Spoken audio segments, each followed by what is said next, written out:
Hello, everyone. My name is Toli, and I'm CEO and co-founder at Magic Kids. We develop AI-based fun tutor for kids. Probably you know that many students today, age 4 through 12 years old, only spend about 15 minutes in lesson before moving on to a digital game or cartoon. But in the same time, they spend on average 3 hours of screen time a day. And from another side, parents want to create educational process more interesting for their kids, and this is why they spend over $100 per on-home tutors. And we thought, why we couldn't create a really interesting education product for kids? And this is why we built Magic Kids. Magic Kids is a game-based educational app for kids where we use different interactive technologies such as voice recognition technologies, object detection, augmented reality a little bit, and we help kids have a fun while learning difficult concepts. How does it work? It looks like a video game for kids with some story, these characters, and also we have a lot of mini games, educational mini games inside. I can provide just one case. For example, we merge augmented reality and machine learning technologies in a way that kids can interact and learn from the world they see every day. For example, in the alphabet game, the app can recognize objects near the child and tell them the first letter of the object's name. After that, character can ask, okay, let's collect all letters in one word, for example, table or door, and they can practice pronouncing using voice recognition technologies. Also, we develop all our lessons together with 28 top educators from US. Shortly about our business model, it's application, which is why parents download our app, pay monthly subscription fee, which opens a new world of learning. Where we are in the late of 2020, we launched our MVP. It was just MVP. We wanted to understand how it works. I mean, how kids use that, how parents pay for that, and we saw really good numbers in marketing, in retention. We started to upgrade our app using our own funds, and after 7 months, we launched our new version and started to raise our first round, our first pre-seed round. Now we have 3,500 MRR and first subscribers, and we continue to scale every month. Shortly about market size, probably you know that a tech market is a huge market, $90 billion. Entertainment market is around $2.5 billion, and our potential annual recurring revenue after 3-4 years could be around 200 million. Shortly about competitors, thanks God that we have competitors. We have 3 groups. First group is in-app entertainment apps from the App Store or Google Play. They focus on gamification process, but they don't focus on 4 main subjects in the app. But we focus on its math, logic, language arts, and natural science. Second group, it's fun apps, but they are not about education. This is why parents don't trust them. And group number 3 is teachers platform, but this platform just more after optimization process or for homework activity or remote learning.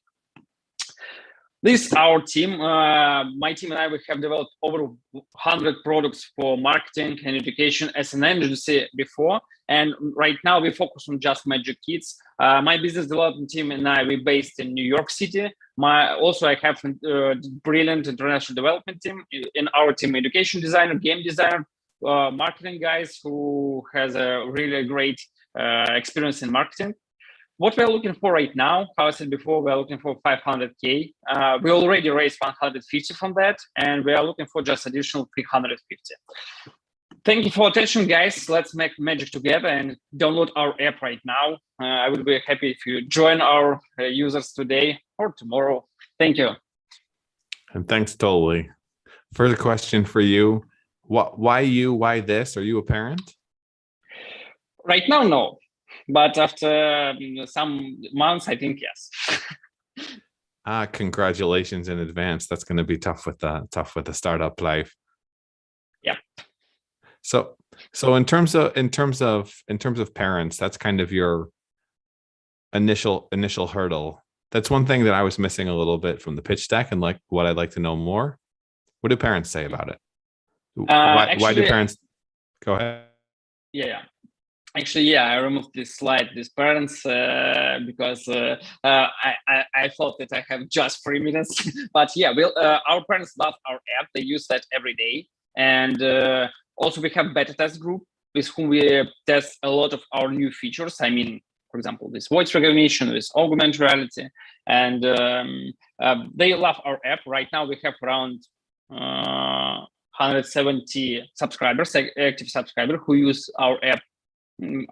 For example, not every day, but I mean every 3-4 days, and yeah. Do you know your churn LTV?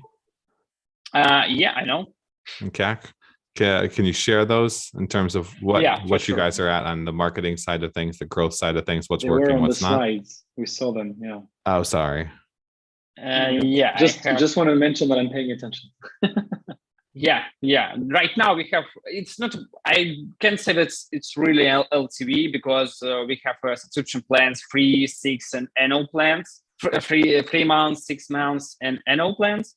This is why calculate real LTV for us is really hard for us right now. But anyway, if we can use average numbers from the market, we can calculate. Also, we have customer acquisition costs. It's right now it's $100, around $100, but we decrease that every month. And what's the biggest challenge you guys have these days? I can say that's scale retention, and because we have to upgrade our content and give more features for our kids. The first one and second one is about marketing channels, because we have to launch a lot of channels. I mean, first of all, it's about how we can decrease customer acquisition. It's using web to app strategy, for example, for applications, or another advertising networks, for example, Unitads, Iron Source, or something like that. And second, in marketing way, we want to build community. I mean, parents and teachers community around our app, because 25% of our users is organic traffic, and this is why word of mouth works. And we think that community can create more free users for us. And everything's going to come down to the product. If you can build an incredible product, for sure, yes. Are you confident? Yeah, but no, I can say that I know what kind of features after 2 months can scale our free users. It's about multiplayer, when kids can play together. I mean, not only play, but go to some educational quests, educational mini games together, and work with math, logic, or language arts together. And now we work on these features, and we know that it will increase our retention and free users, organic users. And Martin, Gabriel, do you have questions for Toli? Yeah, absolutely. I mean, congrats with your last answer of going to multiplayer games for kids to learn together. I'm thinking, wow, this guy wants to take on Roblox basically. So I really appreciate the vision. Obviously super ambitious, but you got to be. So that's really cool. I wanted to ask you. You started answering my question. I wrote it down. I wanted to ask it to you. You started answering, but I still would love to hear you on the topic about user acquisition strategy. So I see you have clear numbers on customer acquisition costs. So that's probably social networking, ads. You mentioned communities, which I guess is the beginning of an answer. But do you have a vision? If you want to be the Roblox of education, you got to have millions of kids using the app. So do you have a vision of what else you would implement to acquire many users? Yeah. If we speak about, for example, Roblox, I can say that we are in the fun apps group, because they're more about fun. If you check, and this first one and second one, Roblox, they don't create their own content. I mean, they create platform where we can create any games. And but most of all, it's about fun. And but I know that we can see in experience of Roblox or Minecraft or in other multiplayer games, why kids want to play in that, and why kids spend 3 hours of screen time a day for video games, because this is really interesting for them. If you open App Store or Google Play, you can find you can take any educational apps for kids. It would be really boring. It looks like a puzzle, and everybody wants to duplicate these puzzles for everybody. but nobody think that kids want to play. And this is how we provide this message to our parents. For example, we give them these educational games, guys, or the educational app, guys. Please download that because it would be really interesting for your kids. But for kids, we show it like a game. We tell them, okay, this character number 1, this character number 2, what is your name? You can customize your own avatar, and etc. If you speak about community, how we want to create that, of course, first of all, it's about working with teachers, because teachers, they are like influencers for parents. And now we want to work with them how we can create, how to say, we have some teachers in our team, I mean, like consulting guys, and they told us that they want to provide our app for their parents or students, but they want to change some content for them. I mean, using our app like homework activity. And now we work on that, what kind of problem we can solve for teachers. But right now we don't know, but I know that we will find that. So white labeling will be on the roadmap then. Probably, yeah, because for example, Disney is the best way for us. If you know somebody from Disney Accelerator, it would be great. Unfortunately, no connections on my side. Martin or Gabriel, any connections or any more questions? I'm done with questions. Martin, if you want to go for the last one. I mean, I have a ton of questions, but I need to prioritize. Let's say I'll bundle 1 and 2. So how does your A/B testing look like? So I guess it must be fun, and I guess you have a room over there that you have someone with a psychology background look at how kids use these apps and how are they integrating with it. And I wanna bundle it with, can you actually bring this to schools in a manner of kids using this for school purposes? You mentioned a bit about it, but let's say for the mandatory books. So can you visualize somehow the mandatory books, and then kids integrate with questions that the teacher creates, or with questionnaires, or with this toolkit for the teacher to engage their kids in an interesting manner? Yeah, okay.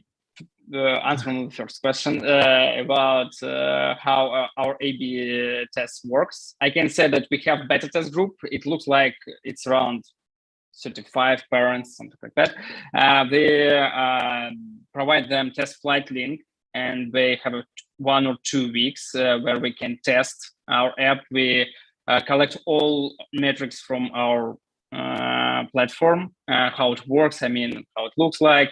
And also we ask parents record how their kids use our new feature, for example, and this is how we can check everything. And number 3, we have a 20 or 30 minutes interview with parents after all this process, and we ask them about how it works for them. I don't know, some thoughts about that. And number 2, also we have ABC tests inside in our app every week. I mean, about onboarding for parents, about paywalls, about pricing, about I don't know, screen time for kids. I mean, when we have to hard stop for them, and we calculate a lot of metrics every time, every week, using not only from the beta test group and from real users as well. And second question, could you repeat please about? Can it be somehow integrated into school programs? No, actually, I can't say that we integrate this school curriculum right now, because we just take a lot of information from there. I mean, core subjects and core some I don't know. It's more about subjects, and it's more about information from curriculum, but it's not a mirror. And now we focus on more in preschool or first level guys, and this is why I can say that school curriculum is the best way right now for us, and this is why we don't know how we can help to teachers right now. Because you're creating other types of content more so than traditional. Understood. Yep. Do you have any other questions, Martin, or anyone from the audience? It's hard. You kind of have to limit the questions because we also have to keep things moving as well. It's a million and one questions as always with every company. Yeah, I do not have a question, but a final, let's say, remark. The numbers today don't make sense, the CAC LTV. So that's obviously, I would really focus there. Once you figure that out, you're able to scale it, and there's really no limit because you do seem to have, a better tool than most. The AR thing, I think, makes also a lot of sense.